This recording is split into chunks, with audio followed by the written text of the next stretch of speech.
Hey you guys, it's me, Katie B, and today I'm going to be reviewing Warm Bodies by Marion. I'll read you the synopsis now and then I'll give you my review. R is a zombie. He has no name, no memories and no pulse, but he has dreams. He is a little different from his fellow dead.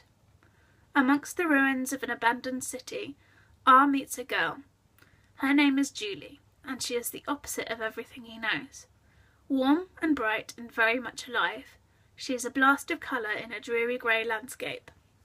For reasons he can't understand, R chooses to save Julie instead of eating her, and a tense yet strangely tender relationship begins. This has never happened before. It breaks the rules and defies logic, but R is no longer content with life in the grave. He wants to breathe again. He wants to live, and Julie wants to help him. But their grim, rotting world won't be changed without a fight. For me, I'd known about this book because I'd seen the film, and I knew that it had been adapted from a book, and I really quite enjoyed the film, so I thought, one day I'll get round to reading it, and that day was yesterday. So I read it yesterday, and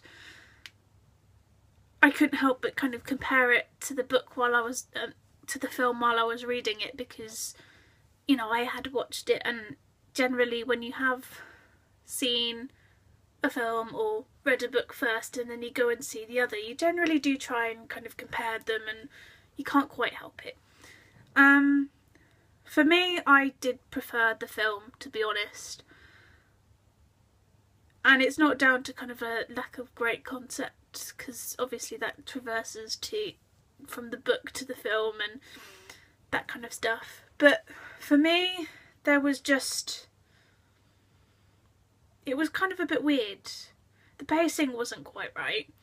It seemed to go really, really fast at the beginning, and then it slowed down dramatically at the end, and it was kind of like it should be the other way around.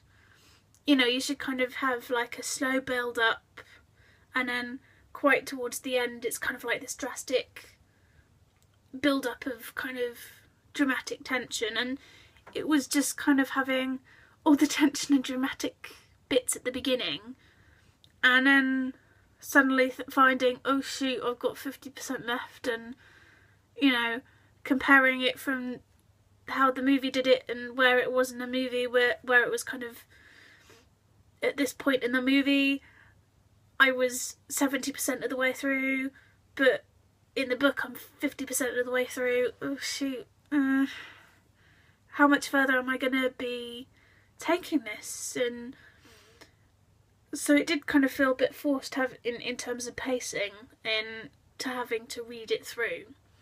And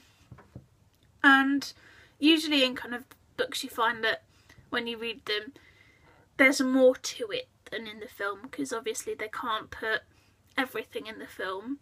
Sometimes, if for age rating's sake, or for time's sake, or this bit is a bit too expensive kind of for making props and stuff, and locations wise we're gonna have to kind of change this bit. So obviously you would expect in a book, after having seen a film, that there would be more, and there would be a greater world that is instantly obvious, which it wasn't instantly obvious that there was extra. Right from the beginning, and then you get to this particular bit where zombies are trying to have sex with each other, but it's not happening because there's no blood flow in that area, so obviously they can't have sex, and then they can adopt kids, and which was a bit weird. I didn't quite get that. I didn't understand why that was in there, because really it just wasn't something that I thought was necessary to the story, to be honest, because it's about R and kind of his journey towards unzombification, and I just didn't feel that was necessary, and I can see why the film took it out, to be honest. So yeah, it was a bit weird on that front. What else have I got written down here? Some of the scenes did feel quite disjointed as well, and quite often they lacked coherency, and it kind of did feel sometimes like it was just the two characters there and they were standing in white space and it was just literally just white. It didn't feel like I could imagine the place, and that wasn't necessarily a kind of a choice that he'd made about the landscape or the book and, you know, where they were. But I just couldn't imagine it.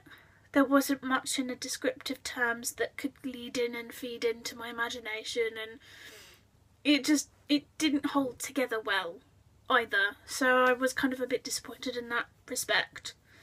And, you know, on the point of the movie as well, they had changed some of the bits, some of the scenes to kind of make it, in the book, it wasn't as believable. Because, you know, they'd kind of, in the movie, they'd scan through. They showed the scene of, you know, them scanning Julie just in case she had been zombified or bitten or come across anything that, you know, I'm not sure if there are anything like spores or anything, like in, what's it, The Last of Us. But they didn't have something like that when R came in, because in the movie he sneaks in through a kind of a bit where they haven't quite boarded it up properly, and he sneaks in through that way. But in the book he runs through the gates and they let him in, which I found a little bit unbelievable and a bit weird, and was like, but surely they would scan him. And I mean, I know he's obviously gone through some of a transformation in terms of looking different, but for a compound where you're keeping a whole load of human survivors, you want to kind of make sure that you're keeping out zombies from coming out through the main gates. So that felt really quite unbelievable to me, which was slightly disappointing. You expect believability in a book, and for me that little thing was just like, wait, what? Excuse me? Why?